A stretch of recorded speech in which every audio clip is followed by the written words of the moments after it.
Саламатсыздар ма? Бүгінгі біздің тақырыбымыз математикалық маятник арқылы дененің еркін түсуін анықтау.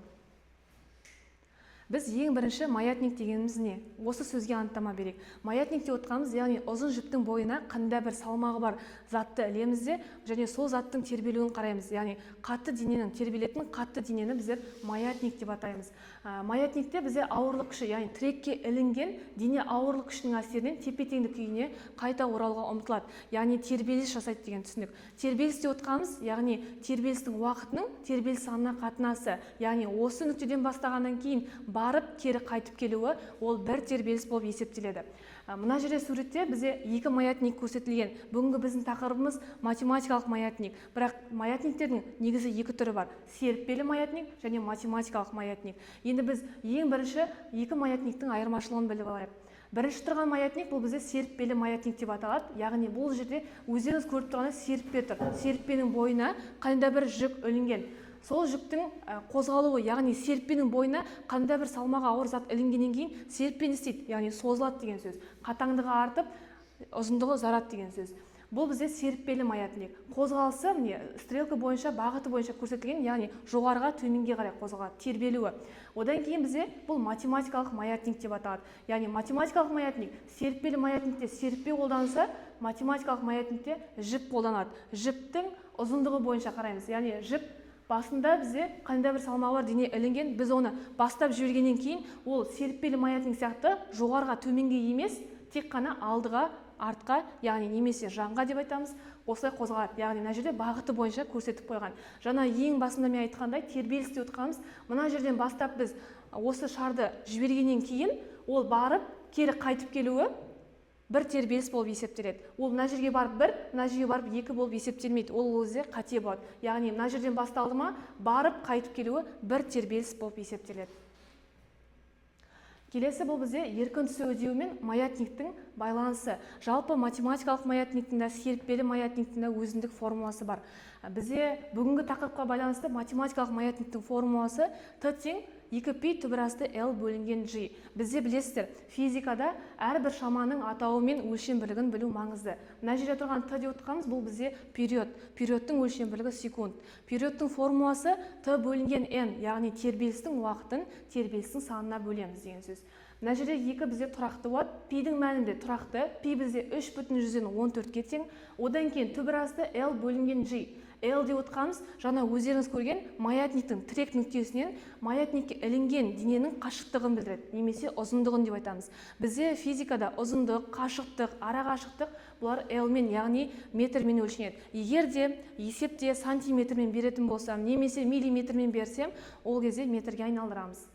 Ал мына жерде тұрған бөлшектің бөлімде тұрған G деп отқанымыз еркін түсу үдеуі біздің бүгінгі тақырыпқа қатысты. Яғни еркін түсу үдеуі деп отқанымыз не ол? Ең бірінші соған анықтама берейік. Кез келген нәрсе жерге тартылатын, тарту күші болатынын білесіздер, өздеріңізге белгілі. Яғни барлығымыз жерге тартыламыз. Заттардың барлығы тартылып тұрады. Біз сол қандай да бір затты жоғарыға лақтырғаннан кейін ол дене бос күйде болады. Бос күйде отқанымыз, яғни оны жоғарыда ол кезде секундта ешкім ұстап тұрмайды. Яғни ол дене бос күйде тұр деп есептеледі. Ондай дене, мысалы тасты лақтырдық па, ол жоғарыға барғанда бос күйде болады. Оның кері құлауы сол кезде алатын үдеуі еркін түсу үдеуі деп аталады. Ең басында еркін түсу үдеуін бізде итальяндық ғалым Галилео Галилей ашқан болатын. Яғни Пиза қаласының мұнарасында тұрып, үш затты жерге лақтырған болатын. Ол үш заттың біреуі қорғасын, екіншісі ағаш, үшіншісі қауырсын болды. Яғни үш заттың диаметрі, шамалары бірдей болғанымен тек салмақ жағынан өзгеше болды. Яғни қайсысы бірінші құлайтыны белгілі, қайсысы бірінші құлайды?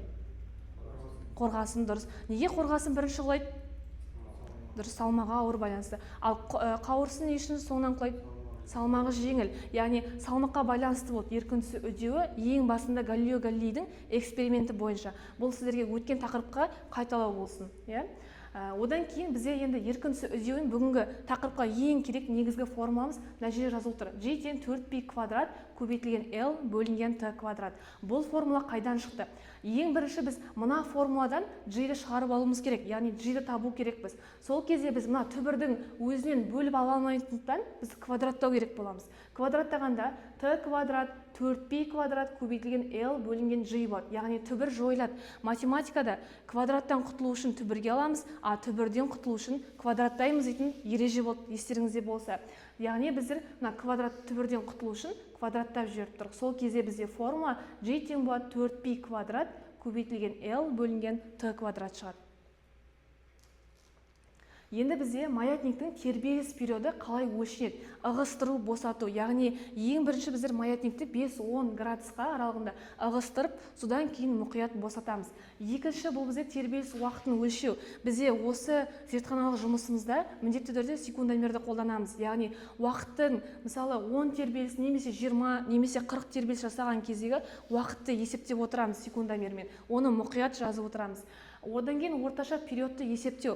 Орташа периодты есептеу үшін жаңа өздеріңізге айтқандай периодты біздер тербелістің уақытын тербелістің санына бөлеміз. Сол үшін біздер секундомермен тербелістің уақытын бөлуіміз керек. Ол маңызды. Еркін түсуден анықтаудағы тәжірибелік әдіс. Ең бірінші отырған бізде маятник. Өздеріңізге мектептен белгілі ғой, мынандай штатив болды. Осының басына жібілді, жіптің басына жаңа айтқан қандай да бір салмағы бар жүгіліп қойды, шарик болсын, қандай да бір жүкті ілгеннен кейін мына жерге барып қайтып келгені бір тербеліс болып есептелетін болды. Енді мына жерде ең бірінші біздер секундомерден бұрын біздер мына таблицаны сызып аламыз дәптерімізге. Яғни бұл тербелістің еркін түсу үдеуін анықтайтын кестесі. Ең бірінші тұрған номерде отырғанымыз реттілігі. Яғни біз экспериментті, тәжірибені неше рет жасайтындығымызды. Мысалы 3 рет па, 5 рет па, соған байланысты. Одан кейін L де отқаны жаңа айтқан тірекпен, мына тіректе отқанымен мына жүктің арасындағы қашықтық 1 метр ма, 1,5 метр бола ма, сол қашықтығы. Одан кейін N де отқан тербелістің саны. Мысалы 40 секундта, 42 секундта қанша тербеліс жасады маятник? Мысалы 20 тербеліс жасауы мүмкін, немесе 15 тербеліс жасауы мүмкін. Сол тербелістің саны. Одан кейін бізде уақытты секунд деп тұр, қасына мен шамасын жазып қойдым. Яғни уақытымыз, мысалы жаңа 20 тербелісте қанша секунд болды, соны жазамыз. Одан кейін дельта Т орташа, яғни мына жерде қанша экспериментті уақыт жаздық, соның барлығын қосып, соның санына қатынасын осы жерге жазамыз. Бүгін біздер математикалық маятник арқылы дененің еркін түсу үдеуін анықтап жатырмыз. Соған байланысты мен сіздерге виртуалды зертханалық жұмыс жасатайын деп жатырмын. Осыған дейін мектепте өздеріңіз білесіздер, штативке жіпті іліп, оның басына жүкті іліп, сіздер жасап көрген боларсыздар. Енді бүгін бізде виртуалды зертханалық жұмыс болады. Мына жерде бізде математикалық маятник берілген, яғни жіптің ұзындығы және де басына қандай бір салмағы бар шар ілінген.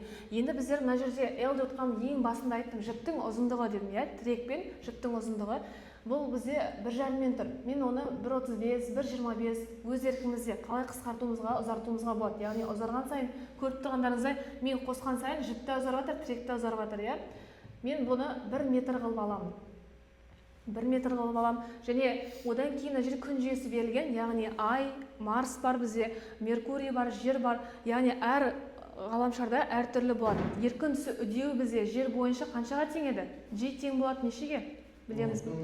Дұрыс, 9,8 немесе жуықтап алғанда 10 метр бөлінген секунд квадрат, Бірақ ол айда 1,6-ға тең, Марс пен Меркурийді 3,67, 3,71-ге тең. Яғни әр ғаламшарда әртүрлі сан мәніне ие болады. Сондықтан біздер ең бірінші жер бойынша мен сіздерге түсіндіремін. Яғни мына жерден жерді таңдаймын. Одан кейін мына жақ бөлігінде уақыт жазылған, яғни секундомер. Бұрын біздер өзіміз есептейтін болсақ, қазір барлығын онлайн барлығын өзі есептеп тұрады. Тіпті тербелістің санына дейін өзі есептеп береді. Енді мына жерде мен тербелістің санын 40 қылып аламын. Яғни мына жерде 40 тербеліс жасаған кезде уақытты жазып отырамын. Алғашқы 3 уақытты. Мысалы қараңыздар, пустты батырмасын басқаннан кейін уақыт кетті. Тербеліс жасап жатыр, 1 тербеліс, міне, 2 тербеліс, тербелістің барлығын өзі санап береді бізге. Біз тек мына жерде 40 тербеліс болғаннан кейін тоқтатамыз. Сіздер өздеріңізге 20 тербеліс, 10 тербеліс деп алуларыңызға болады. Мен мысалы 40 тербеліс болған кезде тоқтатамын қазір.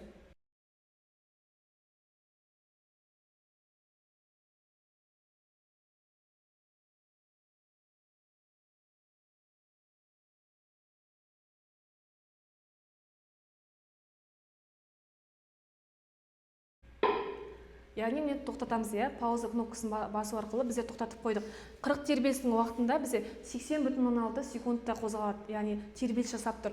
Біз енді қазір тербелістің кестесін жаңа мен сізге түсіндірдім ғой, сол кестенің ең бірінші уақыт тұрған жеріне 80,6-ны жазамыз, ал тербелістің санына 40-ты жазамыз. Бұл бізде бірінші уақыт. Одан кейін қайтадан пуск кнопкасын басу арқылы біздер келесі уақытты жазып аламыз. Яғни 41 секундтағыны жазуымызға болады, немесе 41-ге жеткіземін дегенше бізде 80,6, 82,1 солай тербелістің уақыты кете береді.